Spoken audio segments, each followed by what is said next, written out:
morning viewers, and welcome back to my channel Mixed Masdevallia as well. I did say when we got this chasei we would mount it, and I'm going to mount it. So I've got everything prepared. I've got some sphagnum moss in soak, you can see that. I've got a couple of small mounts and I've got a couple of bigger mounts. Got good old trusty fishing line, sterilised snips which I've sterilised for any damaged roots or rotten roots, and a pair of scissors to cut the fishing line, and of course the chasei. Before we start, I want to just go through things. Depending on the size of the Masdevallia you're going to use, this chasei is only a small Masdevallia, so I personally think I'm going to use a small mount. I want to show you a couple that I've already done that's taken off. These are Masdevallia. This one's been mounted now for nearly about Christmas time, I think I mounted this. But if we look closely in it, you can see the roots are getting established in there, and it don't look too bad. But always remember, because we're using this sphagnum moss, it dries out so quick. You need to at least mist it, well in my opinion, every morning. It dries far too quick, and mazzies like to be kept moist. Another one I'll show you is one I did last week. Last week. This one is Pachyura Oreo. It's a division of one of my plants. I took the division off. Again, that's on sphagnum moss. If we look closely in there, if I can get up to it, you can just see a new growth appearing. So that's took to that moss, but again, I have to mist it every day to make sure it don't dry out. This one, Piviana, which I mounted last year sometime, has done really well, but as you can see, it's growing off its mount. It's got some beautiful root tips, and it's also got some spikes on, so we're coming into bloom, if you can see that. Again, keep it moist. But an alternative to that, if you can get it and it's available, is ordinary moss. This one I've got on ordinary moss, and it's live moss. You can see it's growing, and the reason I like this is because if it's green, I know it's moist. If it starts going brown, then I know it needs watering. But that is Nidifika yellow. I'm sure you've seen that before, but that's just the options that you've got. Me personally now, I'm using sphagnum moss because it makes life easy for me to do it, and you know that they could grow off the mount eventually, so bear with that when you're choosing your mount. So what we want to do first is let's have a look at what we've actually got in here. Just move these out of the way, these mounts. Let's have a look at what root system we've got in here in this chasei. Right. Definitely been in this media for quite a while, but it has got a pushing outgrowth in the centre. But just need to get all this old sphagnum moss out and this old bark. They've used small bark and sphagnum, that's what I use anyway. I think that's what majority of people use nowadays to do it. But I'm hoping that I don't come out of shot while I'm doing this, because I've got the camera at an angle, so you can hopefully see what I'm actually doing. But what I may have to do, I may have to switch you off for a minute just to rinse this off, because I need to go to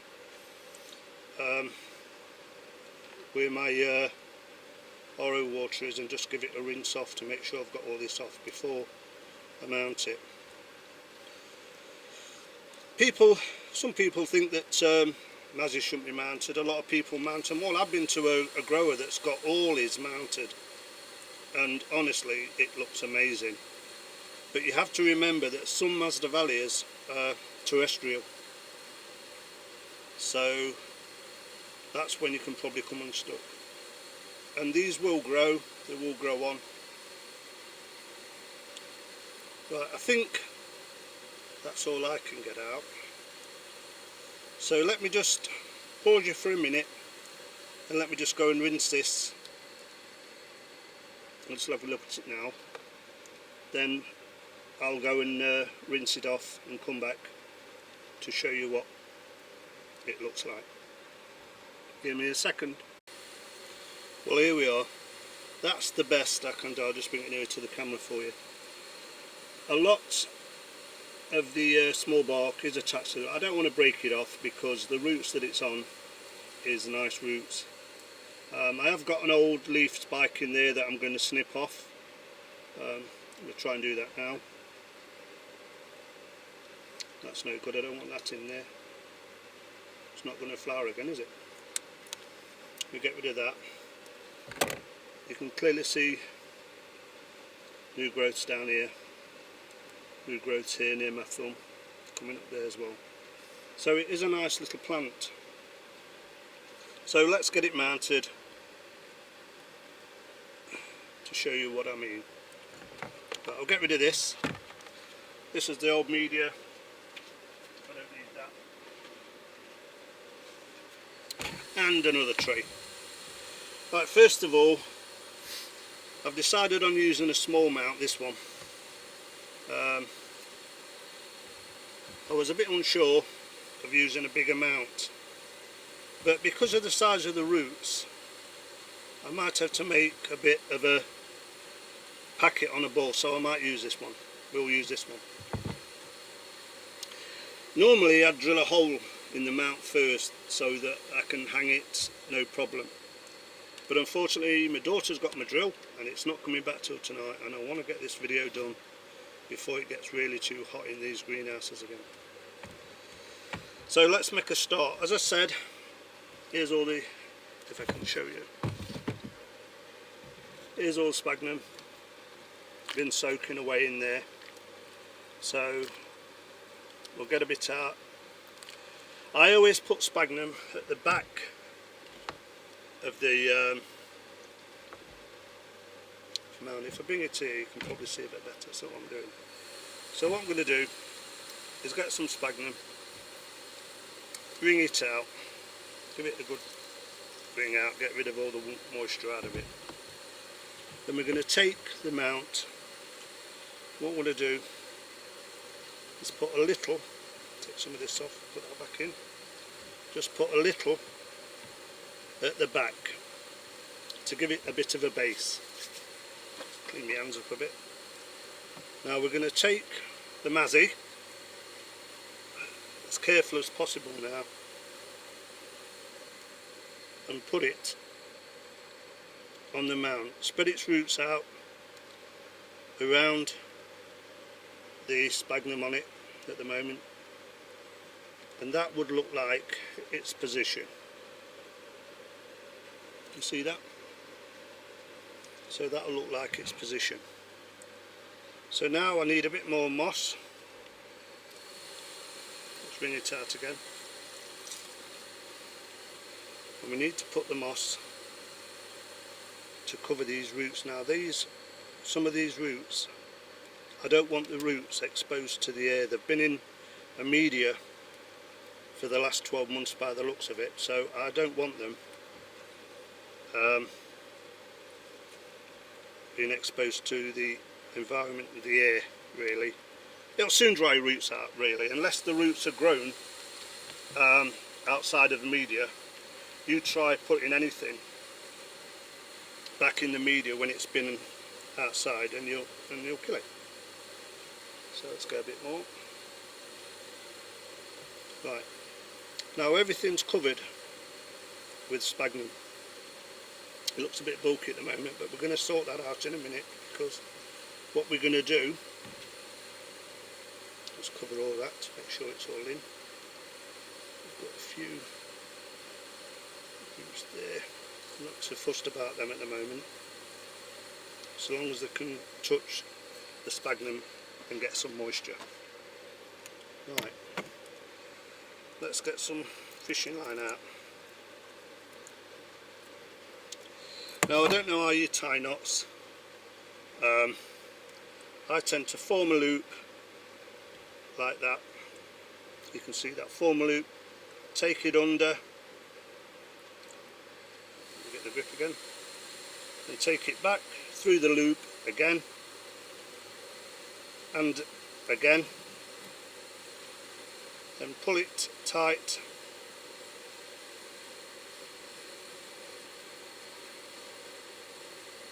pull that tight, and here's my loop, and here's the end.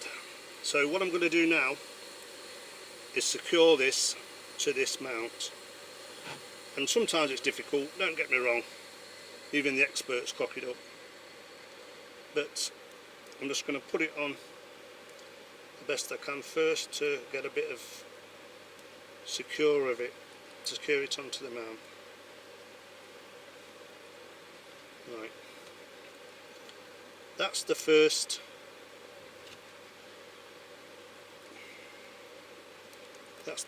knot applied. So now what I've got to do is take it round and round to secure this to this mount. I start at the bottom, try to trap everything in, round again, round again, round again. It doesn't matter how many times you actually go round the mount. All you're trying to do is make sure that the we haven't got that right there, look. What we've got to do is make sure we're tight on the first knot, and we wasn't very tight there. So I'll just bring that back to start again. Sorry about that, viewers, but needs must. I need it to be secure on this mount.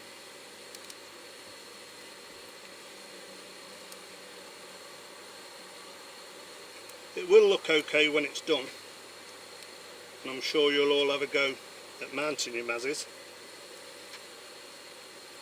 Not a big issue really, just that it looks a bit untidy until you've done it. Now I can trim some of that fishing line off when I've finished. So what I'm going to do now is go around to the back, find the back, the end piece, and I'm going to join them together. So just stand it down there without damaging it. Let's get this, same again, knot,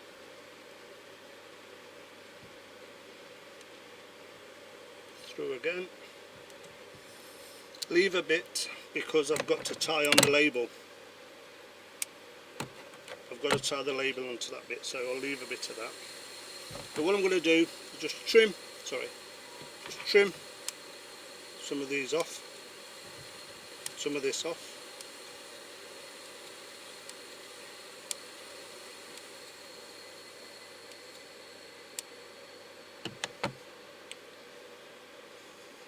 And that looks okay. And there we have it. Well, I hope you can see that. There we have it. Mounted with sphagnum moss. You can see I've got a root at the bottom here that's very difficult to get in. What I might do when I've finished is just put a bit more sphagnum over that to secure that root in. But we'll look at it again in a few weeks' time and see how it's got on, but I'm sure it'll survive. But if you are going to mount your Masdevallias, please remember to mist them every day, or to at least give it a bit of water every day. This sphagnum, by an hour or 2 hours time, even though it's wet now, will be dry. And Mazes do not like dry conditions like that. So yeah, I hope you've enjoyed that. I hope I've covered everything people wanted to know. Don't forget, if you can get hold of some live moss, use live moss. If you can't and you're like me, you want to use sphagnum moss. Well, I think that's it, viewers. I can't show you any more today. I hope that was useful. I hope a few people have got their Mazes mounted. I know a few viewers who's already got them mounted, so I hope that's the way that you've done it, but that's certainly how I do it. Probably not the right way, not the best way, but it's my way. And if my Mazes are surviving, I'm sure yours will. So until the next one, bye for now. Thanks for watching. Thanks to all the new subscribers, and I'll see you on the next one. Bye for now.